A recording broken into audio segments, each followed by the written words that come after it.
Yeah, welcome back, guys. Venom here again with the new SM, which is Craving for Whatever. So the SM name was the Craving for Whatever, but the outside bigger name is Distorted Immortality. Right, so for this stage I looked up the information and it seemed like it was another mission for my Nidhogg Ursula team. Right, so straight ahead I chose Nidhogg and Ursula as my leader and ally. In the middle I've got Nivalis, 2 Ursulas and PRZ. Okay, so anybody who doesn't know why I have this team, I put PRZ basically because he's demon, but he basically gives a massive increase chance of having dark runes. Okay, so all the heart drops will turn into dark runes. And basically, having this team, it relies on lifesteal rather than bursting hearts. Therefore, having no hearts on the board is a major advantage to yourself. Okay, right, so first things first, the first stage is the 3 robots. I don't know what they are, they're not cyborgs, are they? They're 3 robots of some sort. Okay, the sniper robots. Right, so basically these guys are your main stalling enemies. Okay, so you're gonna have to use this stage really wisely and try and store as many turns as you can on these guys without getting yourself killed. Right, so you're gonna have to lose a lot of HP and try to gain back the HP without doing too much damage to the enemies. Okay, so as you can see, 2 of them already taken down, simply because to heal myself I have to do sufficient damage to heal back that amount. Okay, so that is the downfall of the Nidhogg team, well this team anyway, is that hearts don't do anything for you, so you're going to have to rely on lifesteal. Okay, and to rely on lifesteal you're going to have to do a lot of damage. Okay, so the second stage, this is where it gets hard. This is one of the hardest stages of the entire SM for my Nidhogg Ursula team. So this on this stage they do a lot of damage. Both of them have 6,500 attack. As you can see, it's like melting me.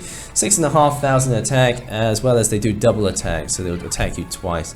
So a total of 12, 6.5, 13, 26,000 damage when these guys both attack at the same time.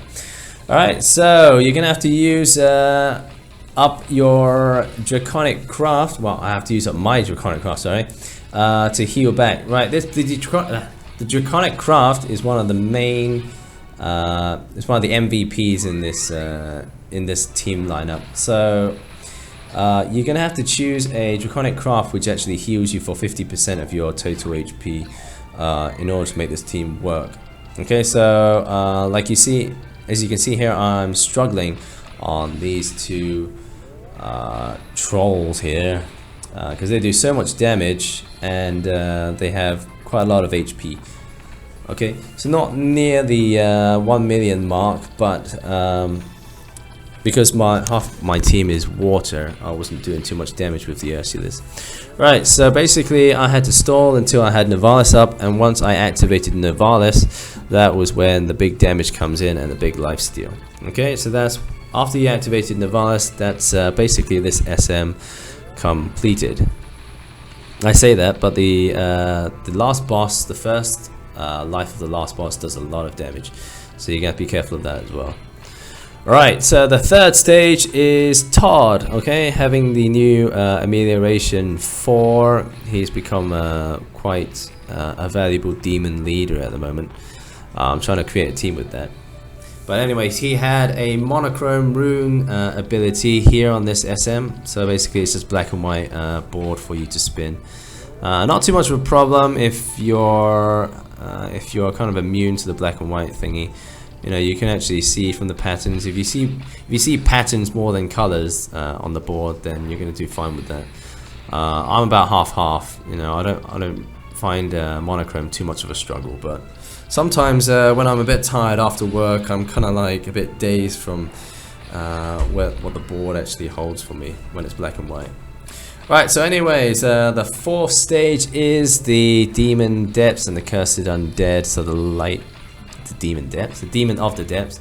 So the water and light, they're kind of like the CD materials that people usually farm to up the CD of one of their stronger cards.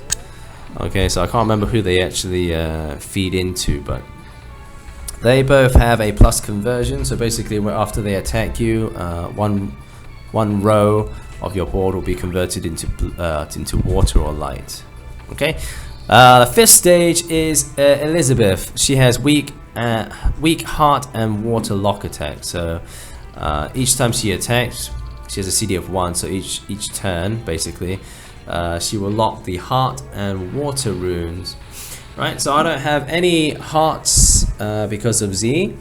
I only have to worry about the water, and unfortunately here, she locked my 2 water runes, and I knew that it was going to be quite hard to get a sky drop to break those water droplets.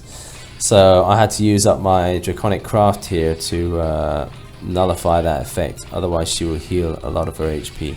Like she doesn't do too much damage, so I could have not used the Draconic Craft and just basically started over again, but I just thought I didn't want to waste any time, so I activated the Draconic Craft and took her out, all the whilst stacking my board up for Jack. Who's the next one? He's got HP Trojan reduction 25%. This means that his attacks will do 25% of your HP, and it will increase because of the Trojan. So each attack he will do more and more and more percentage of your HP. Okay, so for a big HP team like this one, 25% is going to knock you straight out. Alright, so get rid of Jack as quickly as possible, and then you get to the final boss. Okay, final boss, Robert. The first life bar, I thought it was going to be no problem because he's got heart block, which basically you can't burst the hearts, which is going to be a problem for most teams out there. But for the dragon team, when I don't have, well, actually when you have Z, you don't have hearts. For the dragon team, I can actually heal up using attacks to lifesteal. But upon reaching this stage, I realized that Robert actually does quite a lot of damage. So his first form does 14,000 attack damage, and if you add on Nidhogg's leader skill, that's quite a hefty amount. Things like, yeah, 18,500 HP gone per turn. Alright, so you're gonna have to take this guy down as fast as possible. So I activated Ursula, majority of my Ursula, so every time that Ursula was up, I would use the next one, except this turn for some reason. I think I wanted to lose a bit more HP before I activated her.